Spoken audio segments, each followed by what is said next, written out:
Salam persaudaraan dari Bukit Sandar Matahari Ledalero. Kami menyapamu semua dalam senandung ucap salam dalam Sang Sabda. Bacaan Injil dan Renungan hari ini, edisi 18 Februari 2023, Sabtu Pekan Biasa ke-6, disusun dan dibawakan oleh Frater Rionanto SVD. Selamat mendengarkan.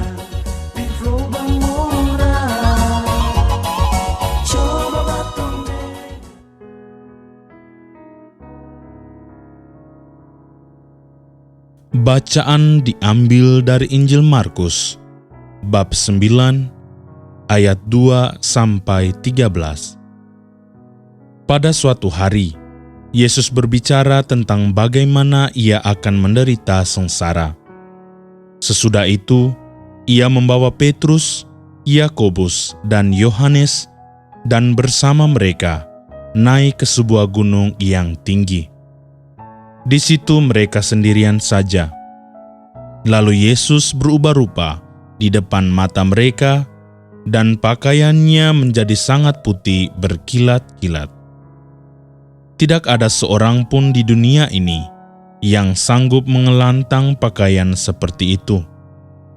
Maka nampaklah kepada mereka Elia dan Musa yang sedang berbicara dengan Yesus. Lalu Petrus berkata kepada Yesus, "Rabi, betapa bahagianya kami berada di sini. Baiklah kami dirikan 3 kemah, 1 untuk engkau, 1 untuk Musa, dan 1 untuk Elia." Petrus berkata demikian, sebab tidak tahu apa yang harus dikatakannya, karena mereka sangat ketakutan.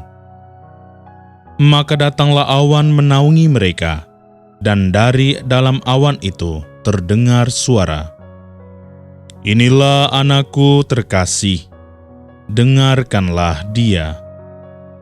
Dan sekonyong-konyong, waktu memandang sekeliling, mereka tidak lagi melihat seorang pun kecuali Yesus seorang diri. Pada waktu mereka turun dari gunung itu, Yesus berpesan supaya mereka jangan menceritakan kepada seorang pun apa yang telah mereka lihat itu sebelum Anak Manusia bangkit dari antara orang mati. Mereka memegang pesan tadi sambil mempersoalkan di antara mereka apa yang dimaksud dengan bangkit dari antara orang mati. Lalu mereka bertanya kepada Yesus, "Mengapa ahli-ahli Taurat berkata bahwa Elia harus datang dahulu?" Yesus menjawab, "Memang Elia akan datang dahulu dan memulihkan segala sesuatu. Tetapi bagaimanakah halnya dengan Anak Manusia? Bagaimana tertulis bahwa ia akan banyak menderita dan akan dihinakan?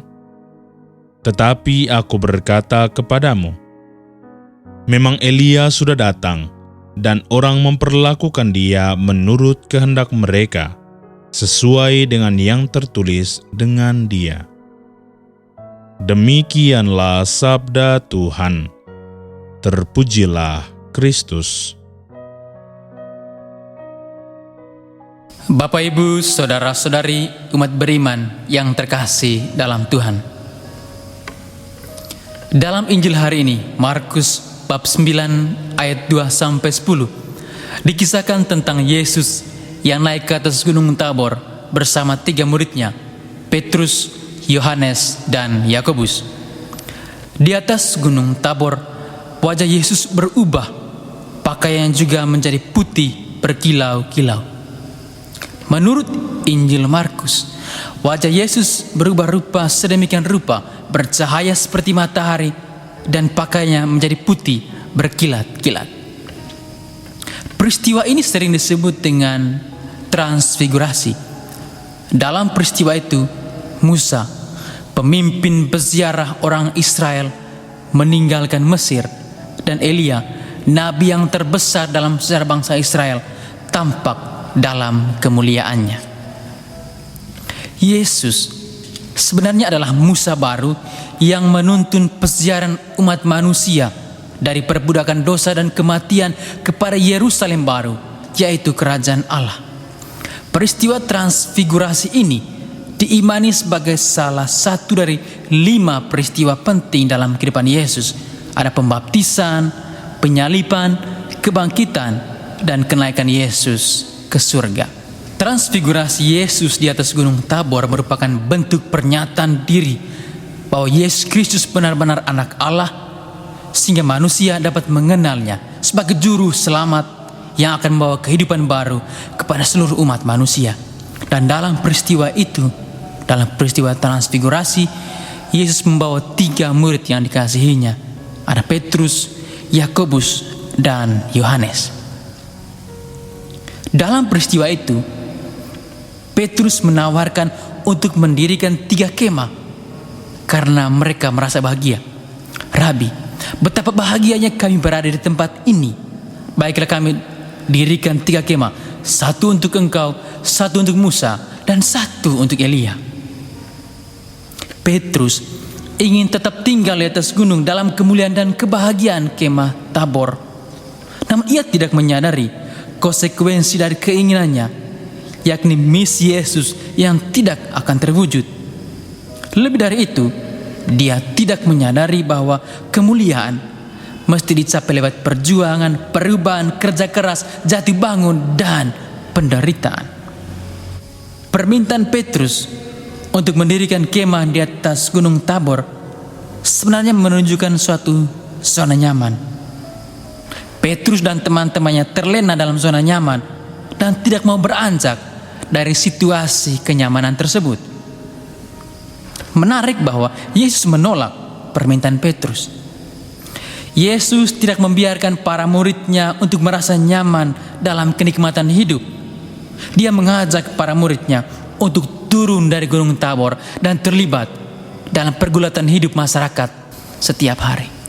Permintaan Petrus untuk mendirikan kemah di Gunung Tabor adalah model kenyamanan hidup yang terjebak dalam kemewahan dan tawaran yang menggiurkan. Setiap hari kita dihadapkan dengan pelbagai tawaran hidup yang indah dan nikmat. Tawaran yang ingin cepat sukses atau kaya dengan cara yang instan. Tawaran hidup yang ingin mendapatkan hasil yang gemilang tanpa kerja keras. Model gaya hidup mewah. Terkadang kita memaksa diri untuk mendapatkan uang dengan cara-cara yang tidak jujur. Ajakan Yesus hari ini untuk turun gunung merupakan pelajaran yang penting bagi para muridnya, bahwa kenyamanan di atas Gunung Tabor tidak berarti apa-apa. Kenyamanan, kebahagiaan, ketenangan, status quo mesti ditinggalkan untuk mencapai kemuliaan yang besar. Yesus sendiri rela meninggalkan zona nyaman dan masuk ke dalam zona yang sangat tidak nyaman demi menyelamatkan manusia. Yesus juga hendak mengajarkan kepada kita bahwa kemuliaan Golgota lebih agung daripada kemuliaan Tabor. Di dunia ini ada banyak tawaran dunia yang benar-benar menjanjikan kenikmatan, kenyamanan untuk hidup kita.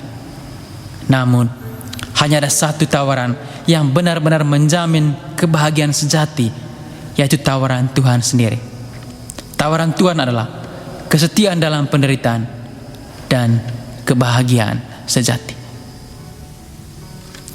Marilah kita berdoa.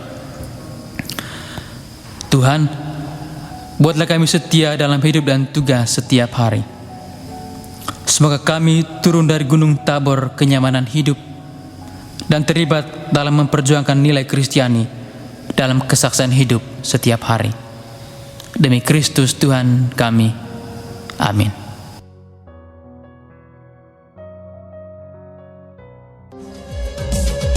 Hei bersaudara, umat Tuhan di gelombang moral. Sahabat-sahabat pencinta Sang Sabda, kita baru saja mendengar bacaan Injil dan renungan edisi hari ini. Sampai jumpa kembali pada edisi berikut. Terima kasih kepada Divisi Kerohanian website Seminari Tinggi Santo Paulus Ledalero. Semoga Sang Sabda menjiwai seluruh pengalaman hidup kita hari ini. Tuhan memberkati kita sekalian. Amin.